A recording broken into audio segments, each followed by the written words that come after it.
नमस्कार दोस्तों। जैसा कि हम सभी को मालूम है कि कुछ ही दिनों में बच्चों की बोर्ड परीक्षाएं आरंभ होने जा रही हैं और परीक्षा आरंभ होने से पहले अभिभावकों की जो है अपेक्षाएं बढ़ जाती हैं। वो बच्चों को बार-बार याद दिलाना शुरू कर लेते हैं कि भाई इस बार तो बोर्ड परीक्षा है, आपको पूरी तैयारी करनी है। घर के अन्य मेंबर भी बच्चे को बार-बार याद दिलाते रहते हैं कि भाई जो है आपकी बोर्ड परीक्षा है, इस बार तो आपने बहुत अच्छे नंबर लाने हैं। पूरी तैयारी कर लो, कहीं कोई कमी तो नहीं है। घर में कोई अन्य मेंबर्स आ रहे हैं या कोई मेहमान आ रहे हैं, अगर उन्हें पूछ लिया बच्चा किस क्लास में है, तो इस बार तो जो है 10th में है या 12th में है, तो वे भी जो है याद दिलाते रहते हैं कि भाई इस बार तो बहुत मेहनत करनी पड़ेगी, आपको बोर्ड परीक्षा है। तो बच्चा जो है जहाँ अपनी नॉर्मल तैयारी कर रहा होता है, उसके दिमाग में अचानक प्रेशर आ जाता है कि ये तो बोर्ड परीक्षा है, इस बार पता नहीं क्या होगा, और अचानक जो है उसका कॉन्फिडेंस डिगमगाने लगता है और वो जो है प्रेशर में आ जाता है। सबसे पहली चीज़ तो ये बता दूं मैं पेरेंट्स को और अन्य मेंबर्स को कि बोर्ड परीक्षा भी अन्य परीक्षाओं की तरह ही एक परीक्षा है। इतना ज़रूर है कि बोर्ड परीक्षा के आधार पे बच्चे को सर्टिफिकेट्स इशू होते हैं। अगर बच्चा हाई स्कूल या सेकेंडरी लेवल में है, तो उसको हाई स्कूल या सेकेंडरी का सर्टिफिकेट मिल जाता है।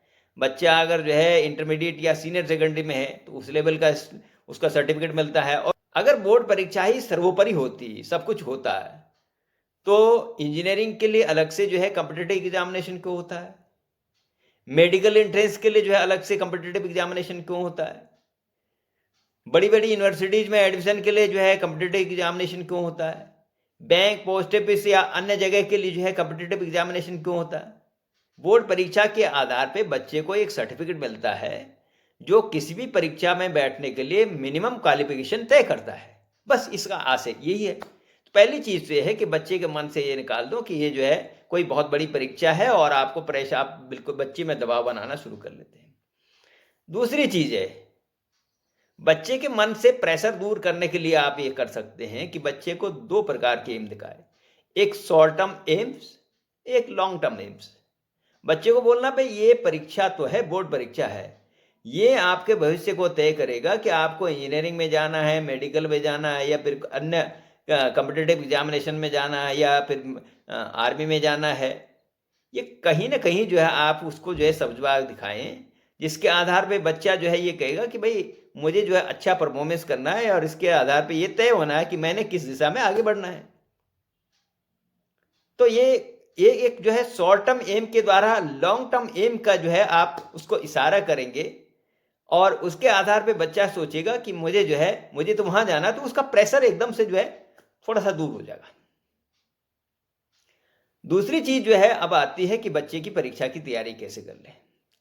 पहली चीज़ तो ये देख लें कि बच्चा अभी तक जो है अपनी तैयारी के हिसाब से अपना शेड्यूल क्या बना रखा है।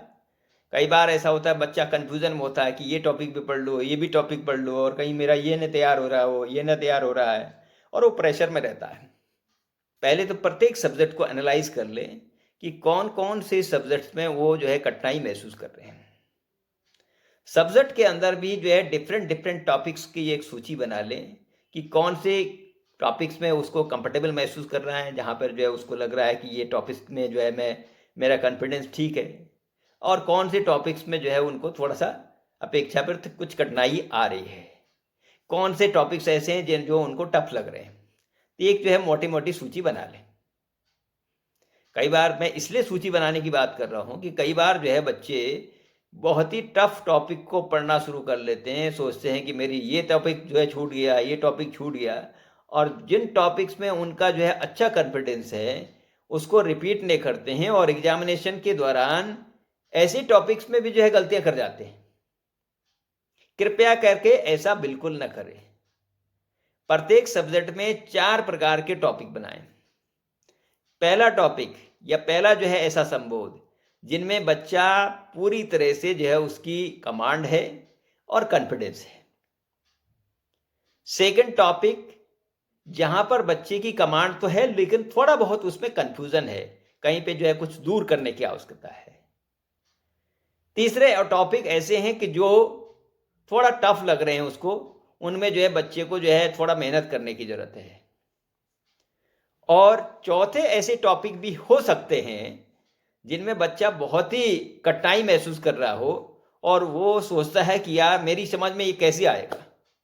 तो मैं चाहूँगा कि बच्चा अपना पहले टाइम टेबल बना दे कि कितना टाइम उसने किस किस सब्जेक्ट को देना है। या हो सकता है दिवस बांट दे कि 2 दिन एक सब्जेक्ट, 2 दिन एक सब्जेक्ट, या एक दिन एक सब्जेक्ट करके जिस प्रकार से बांट ले, अपना जो है शेड्यूल कर ले। और इसको जो है शेड्यूल करते समय जो है बच्चा ये ध्यान रख ले कि जो बोर्ड परीक्षा का शेड्यूल उसका निकला होगा, उनकी परीक्षाओं के बीच में कितना गैप है, उसके आधार पे आप अभी से अपनी तैयारी कर ले। अगर सपोज यहाँ पे बाद में किसी सब्जेक्ट में 1 हफ्ते का गैप आ रहा है, उन सब्जेक्ट को तैयारी के लिए बाद के लिए छोड़ सकते हैं। अभी उन टॉपिक्स को और उन सब्जेक्ट को आप कवर करने की कोशिश करें जिनमें अपेक्षाकृत आपको तैयारी करने के लिए पेपर्स के बीच में जो है बहुत कम समय मिल पा रहा है, क्योंकि आप जो है अभी 11th आवर में चल रहे हैं। अब शुरुआत ऐसा करेंगे, आपने जैसे समय बांट दिया, उसके बाद जो है सबसे पहले तो जिन टॉपिक्स में आप पूरी तरह से कॉन्फिडेंस है, जो आपको आते हैं, उनको एक बार रिपीट जरूर कर लें।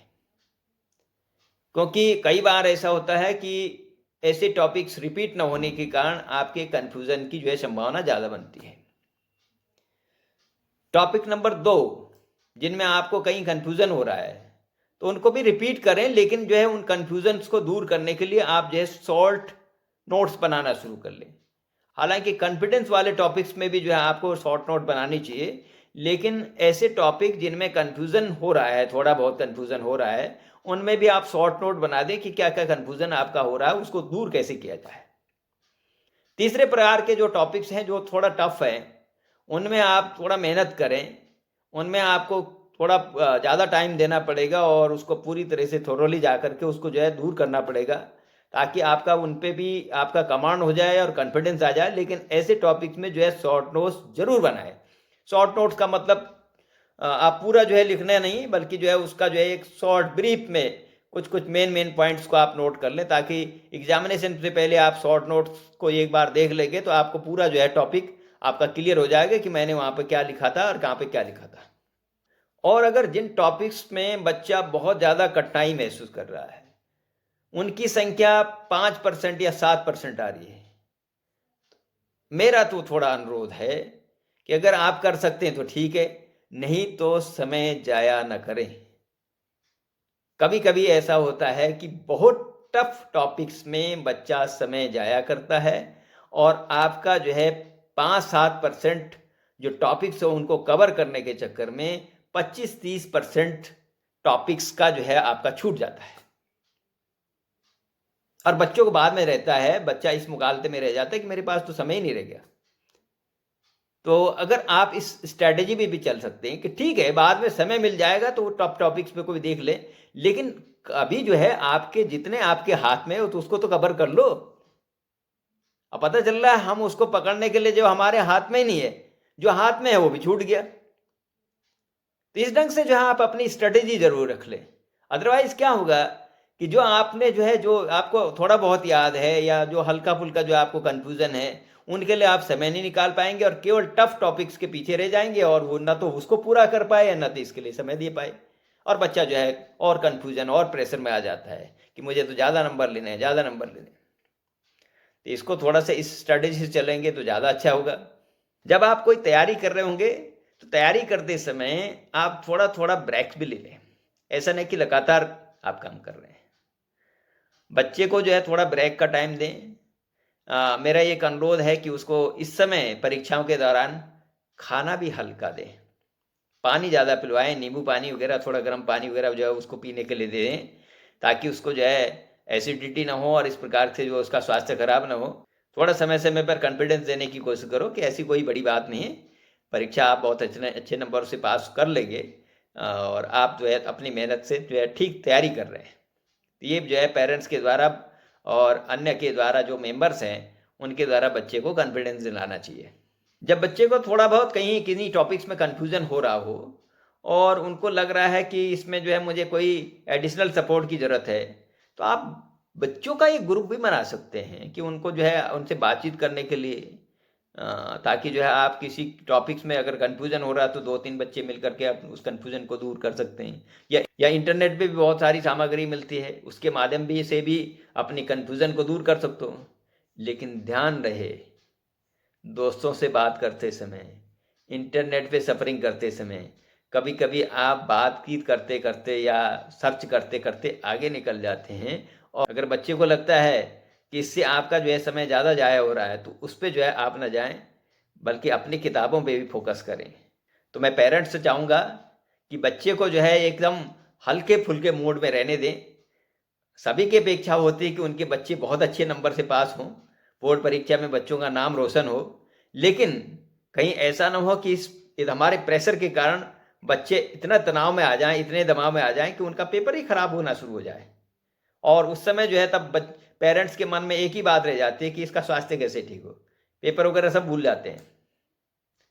तो कृपया करके हल्के फुल्के माहौल में बच्चे को परीक्षा देने के लिए तैयारी करने दें, और बच्चे को जो है इस प्रकार से मॉरली बूस्टअप करने की कोशिश करें। धन्यवाद।